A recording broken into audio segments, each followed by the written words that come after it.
तो पुण्यात्माओं, इस भक्ति मार्ग का ये दास डॉक्टर है और कोई नहीं पृथ्वी पे, बाकी सब मरीज हैं। और मरीज के कहने से मरीज दवाई लेने लग गया, दोनों मरेंगे, क्योंकि वो तीनों मरेगा, उसने दवाई गलत खा ली, उसका ऊपर एक्शन होगा, क्योंकि परमात्मा उससे नाराज होगा। ये भक्ति का जो ट्रीटमेंट है ना, टेबलेट दास बताओ वैसे ही लेनी है आपने, अर्थात जैसे भक्ति दास के ऐसे करो। नाम उठत नाम बैठत नाम सोत जागवे, नाम खाते नाम पीते नाम सेती लागवे। मान लीजिए आपका सुबह उठने का अभ्यास है तो अच्छी बात है, उठ जाइए, उठ कर कर लो, लेट कर कर लो, बैठ कर कर लो, आंखें खोल कर कर लो, बंद करके कर लो, लेकिन सिमरन पर ध्यान रखना पड़ेगा। मैं क्या सिमरन कर रहा हूं, किस मंत्र का जाप कर रहा हूं, उस मंत्र पर सुरत नृत मन, और चौथा ये श्वास पवन जिसको बोलते हैं, ये चारों मिलाकर करनी पड़ेगी। और इसको चाहे इस सिमरन को आप माला से कर ले या बिना माला से कर ले, वो आपकी इच्छा। जैसे पहली वाले बच्चे होते हैं, जैसे कलम तख्ती पर लिखते हैं, बार बार उसको मिटाते थे, लिखते हैं, फिर बड़े होकर के उनको ना आवश्यकता पड़ती है तो कोई आवश्यकता नहीं। लेकिन माला से जाप करना अच्छा है, बुरा नहीं, क्योंकि परमात्मा कहते हैं ऐसे जाप ना करो जैसे माला तो कर्म फिरे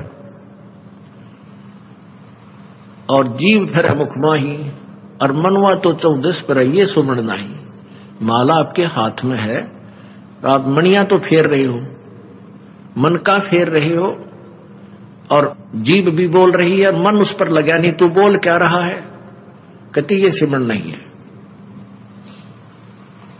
कर का मन का डार के मन का फेर, यानी केवल हाथ से मन का फेर रहा, इससे नहीं लाभ होगा।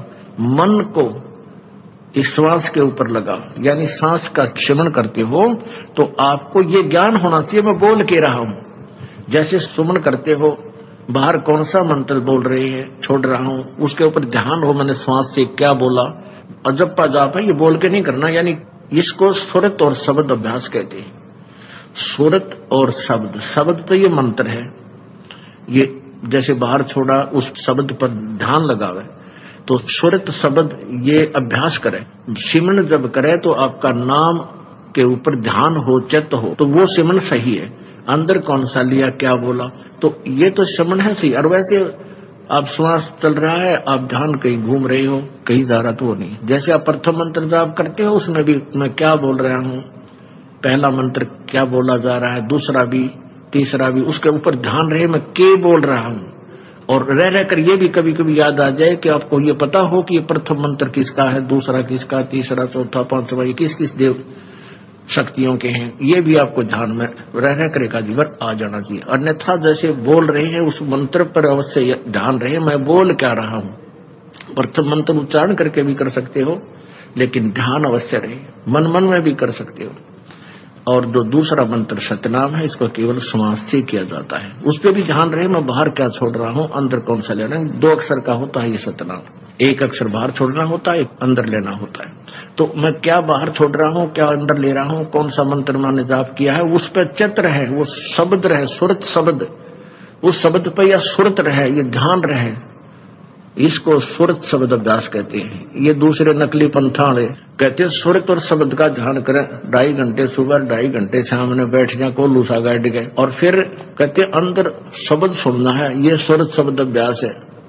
अरे झूठा ज्ञान ध्यान कहाँ ला रहे, तेरा ज्ञान ही व्यर्थ है, तुम ढूंढ कहाँ रहे हो, ये बाद में जा चतुराई। इस नाम के सिमरण से आपके अंदर वो धुन प्रकट होएगी, और जो वास्तविक धुन, ये तो काल की धुन है जो शरीर में तुम सुनोगे, इससे बाहर सतखंड के अंदर जो सुरत है वह शरीर से बाहर निकलकर आत्मा फिर सुनेगी। शरीर में रहते हुए आपका एकदम सूक्ष्म शरीर बाहर चढ़ेगा और फिर वो धुन सुनाई देगी। शरीर में रहते हुआ धुन परले पार वाली नहीं सुन सकते, तो मूर्ख बना रखा था हमारे को। सुरत शब्द अभ्यास का गाटा जोड़ रहे थे, और सुरत का बेरा न शब्द का पता। शब्द क्या, शब्द यानी मंत्र, अक्षर, जिसका हम जाप कर रहे हैं उसको शब्द बोलते, और सुरत उसको पर ध्यान रहे, ये सुरत शब्द अभ्यास है। कबीर कलयुग आए कह किए बहुत जो मीत, जिन बंजा एक से ते सुख सोव न चीत। कबीर गुरु मर्याद न भक्तिपन, नहीं पिया का अधिकार, कह कबीर व्यभिचारिणी का कहीं नहीं सत्कार। अब जैसे अभी आपको पता है कि वो दो निकम्मी आत्मा, एक ने कहा इसमें भगवान आता है, 10-20 भगत खराब हो गए थे, उनका पता लगा, उनको डांटा धमकाया निकम्मियों को कि तुम बर्बाद हो जाओगे, इसी ये दुष्ट करा कितने धक्के खानते आंडे। यहाँ पहले भी कबीर साहब की वाणी यही थी, गीता जी भी यही थी, वेद भी यही थे, किसी ने कैसे का भी नहीं पता था। इस दास से थोड़ा बहुत ज्ञान सुन के पंसारी बनना चाहते हैं, हमने तो बड़े बड़े ढाणे हैं, ये दो कुतरू फेर पैदा होते हैं।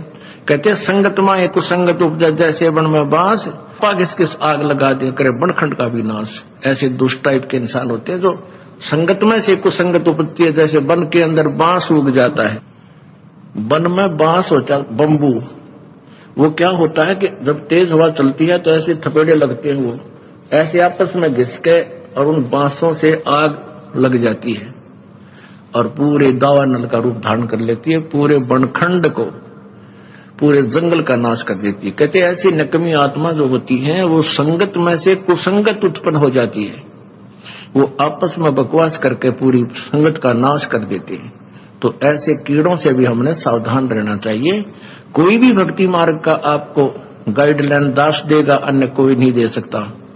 आप जी ये भी नहीं कह सकते, किसी कोई पूछता आपसे कि सुमन कैसे करूं मैं, दूसरे मंत्र का सतनाम का सारनाम का तो आपने जिक्र करना ही नहीं है किसी के सामने। आप नहीं बता सकते उसको कि ये मंत्र बाहर छोड़िए अंदर ले, नहीं तो आप उसके गुरु हो जाओगे, आपका नाम खंड हो जाएगा। आप उसको ऐसे बता सकते हो कि गुरुजी ने मुझे ऐसे बताया, मैं तो ऐसे सेवन करता हूं। वो भी सतनाम जिसने ले रखा हो, जिसने ले नहीं रखा उसको नहीं बता सकते। जिसने ले रखा है वो कहता मेरे भूल लगी है, और वैसे तो हम यहाँ शुद्ध करा देते हैं, यहाँ भी पूछ सकते हो। वैसे भी जिसने उपदेश ले रखा है, दूसरे ने भी ले रखा, सतनाम दोनों ने ले रखा है, उसको ये नहीं कह सकते आप कि ये पहला मंत्र ऐसे छोड़ दूसरा ऐसे ले, आपका नाम खंड हो जाए, क्योंकि आप उसके गुरु बन गए। आप उसको इतना कह सकते हो कि गुरु जी ने हमें ऐसे बताया है, ये मंत्र ऐसे छोड़ना है, ये ऐसे लेना है, वो समझ जाएगा दूसरा कि ऐसा मंत्र। और कोई सीधा बताता है तो ऐसे भक्ति कर, 2 घंटे 3 घंटे सुबह कर, फलाना कर, ये मंत्र ऐसे कर, वो तुम्हारा गुरु बन गया। वो दुष्ट आत्मा ने तेरा भी नाम खंड कर दिया और भक्ति नाश होगी आपकी। तो इस प्रकार के जो मिस हैपनिंग आपके साथ होती है, आपकी भक्ति के ना करवा देती है। उसके लिए आपने पुनरुपदेश लेना पड़ता है, परमात्मा रजा बख्श देते हैं। कहते हैं कबीर गुरु मर्याद ना भक्तिपन, और नहीं पिया का अधिकार। यानी जब दूसरे पर आस्था होगी तो आप अपने मालिक से ऑटोमेटिक कट गए परमात्मा।